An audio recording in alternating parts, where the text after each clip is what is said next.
Edilson, quem te colocou o apelido de Capetinha? Rapaz, esse apelido de Capetinha eu adquiri, na verdade, que apelido é assim, né? As pessoas falam se você, ou você pega ou você larga, né? É. Se você largar o apelido, você ligar pra ela, né? Geralmente é o que pega, né? É. Se você não tiver nem aí, então naquela época que eu joguei no Palmeiras, existia um trio de ataque, que era Edilson, Evaí e Edmundo, que era o Nossa. E, Nossa, né? Era o E, até assusta. era o E. E aí o Edmundo era o animal, o Evaí era o El Matador e eu era o Capetinha, né? E eu, assim, na minha humilde opinião, tem muita gente que fala que foi o Alberto Avalone, Roberto, o Roberto Avalone, e outros falam também que foi o Silvio Luiz, outros falam que foi o. Como é? Não é? Tiro Osmar lá, Santos. o Osmar Santos. Eu, na minha opinião e na minha concepção, eu acho que foi o Osmar Santos. Osmar Santos. Osmar Santos, que ele ficava brincando, narrando o jogo, né? O animal, o El Matador, o Capetinha, a gente tinha um ataque muito poderoso, né? Naquela 93, 94. A gente montou aquele time da Parmalat e veio daí. Você gostou do apelido? Cara, eu gostei. Assim, era a minha cara, né? Da maneira de eu jogar, de driblar muito, de fazer gols também, sabe? E naquela época todo mundo tinha um apelido, né? Hoje em dia que não, hoje em dia Tem até dois nomes. tem, Né? Tem não, até três não, nomes. três nomes agora não tem mais Edilson, Capetinha, Animal, não tem mais isso, né? Mirandinha, não tem. Ô Edilson, como é que você surgiu na bola? Como é que você descobriu que você era bom jogador? Então, Flávio, eu sou baiano, né? E sou baiano, jogava muito aqueles campeonatos amadores lá em Salvador. E antes de eu ir para o campo, eu joguei futsal.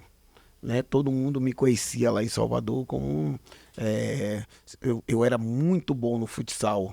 E tive uma convocação para a seleção brasileira, mas isso em 89, bem novinho, né? Então a gente jogava eu, Manuel Tobias, Ortiz, Pô, Manuel Fininho, Tobias e Ortiz, aquela Nossa galera, né? Senhora. Aquela época de Enxuta, Perdigão, Bradesco, que era aquele de futsal, né? E eu tive a oportunidade de disputar 3 campeonatos brasileiros de futsal, depois que eu fui pro campo. E em um certo dia, eu jogando campeonato amador, e um treinador foi ver meu irmão jogar, né? Porque meu irmão sempre foi profissional, jogou em vários times, todo mundo que acompanha a nossa carreira ali, tem o nosso conhecimento. Meu irmão são 5 anos mais velho do que eu, e ele sempre jogou muito. Quem E era o sempre seu foi irmão? o Eliomar. Jogou no Botafogo, Sim. jogou na Portuguesa, jogou em vários lugares. E aí, ele sempre falava, pô, eu sou bom, mas o meu irmão mais novo é melhor do que eu, essas coisas todas. Eu quero que você veja meu irmão. Então, ele foi assim, tipo, a porta de entrada. Ele que me apresentou para todo mundo. E a gente foi jogar, ele estava jogando, eu fui jogar um campeonato amador e eu também estava no mesmo time. Um treinador chamado Jaime Braga, lá de Salvador, foi ver ele jogar e me viu jogando.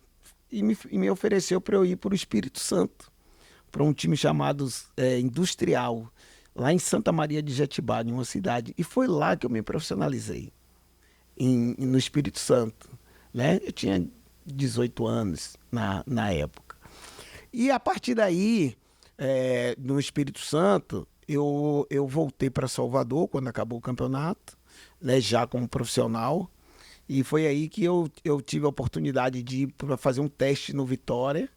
E no dia que eu fui lá fazer o teste no Vitória, o Vitória tinha terminado de fazer uma contratação que foi o Arthurzinho.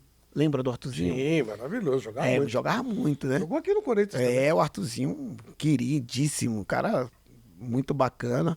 E quando o Arthurzinho chegou no Vitória, não deixaram eu fazer o teste no Vitória porque falaram que tinham contratado um jogador na minha posição. Uhum. E não era isso, na verdade, né? Não quiseram deixar eu fazer o teste e usaram o Arthurzinho como desculpa, né? Eu acabei não fazendo o teste E aí acabei vindo pro Tanabi, aqui em São Paulo. Como é que você foi parar no Tanabi? Como é que eu fui parar? O Cabinho, não sei se você lembra do Cabinho, um Que jogou na centroavante que Portuguesa? jogou na Portuguesa. Opa, Cara, ótimo. ótimo centroavante, eu ouvi falar muito bem do Cabinho. E depois ele virou tipo de o rei do México, né? O Cabinho. Verdade. Foi pro México e lá foi o principal jogador do México. E o Cabinho, um tio meu, chegou pro Cabinho e falou: Cabinho, tem um sobrinho aí que joga futebol, gostaria muito que você visse ele jogar. Ele falou: cara, eu tenho um time lá em São Paulo que eu tenho uma parceria. Aí ele não quer ir lá para esse time, nem me viu jogar, em consideração ao meu tio.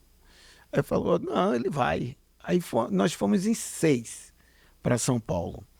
Viemos de ônibus para cá, para Tanabi. Aí a gente não tinha dinheiro, mas todo mundo moleque, todo mundo sonhando em ser jogador de futebol. Aí a gente fez uma vaquinha lá, cada um trouxe uma coisa. Eu trouxe bolo, outro trouxe café, outro trouxe suco. E a gente veio durante quase 48 horas até chegar a Tanabi, a gente veio revezando o que comer, porque não tinha dinheiro para parar no ônibus. Não, parava tipo assim, na rodoviária para dar um tempo, descansar. A gente não ia comprar comida, a gente dividia o que a gente tinha ali, cada um, mas coisa de menino, muito legal isso, sabe? E aí, quando a gente chegou em São José do Rio Preto, que a parada do ônibus era ali, ia ter uma Kombi para receber a gente, para levar para Tanabi. Todo mundo sabe que de São José do Rio Preto para Tanabi dá 1h30, 2 horas, mais ou menos isso, né, de Kombi. Quando a gente chegou, era tipo às 6 horas da noite, a Kombi não estava na rodoviária para receber a gente. Naquela época não tinha celular, não tinha nada.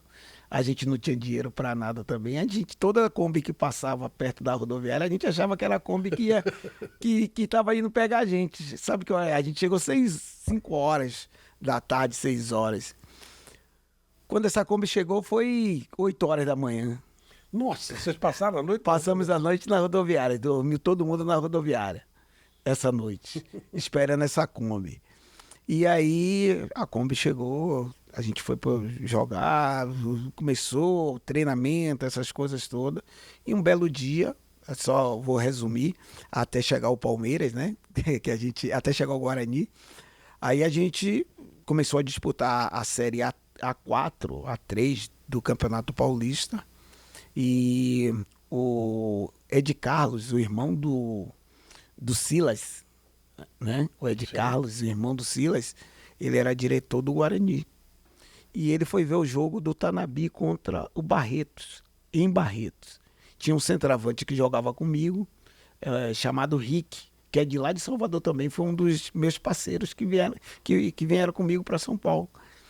E nesse jogo contra o Barretos, eu fiz 4 gols. Ele foi ver o Rick. Ele foi ver o Rick. E eu fiz 4 gols nesse jogo. E aí, quando acabou o jogo, ele falou: cara, eu vim ver o Rick, mas eu vou levar o outro. Vou levar o Edilson. Aí, não, mas pô, leva os dois. Os dois. Acabou que só eu fui pro Guarani, né? O Rick não foi. Mas era um super jogador, um cara que eu tenho o maior respeito e consideração. Seguiu, não seguiu?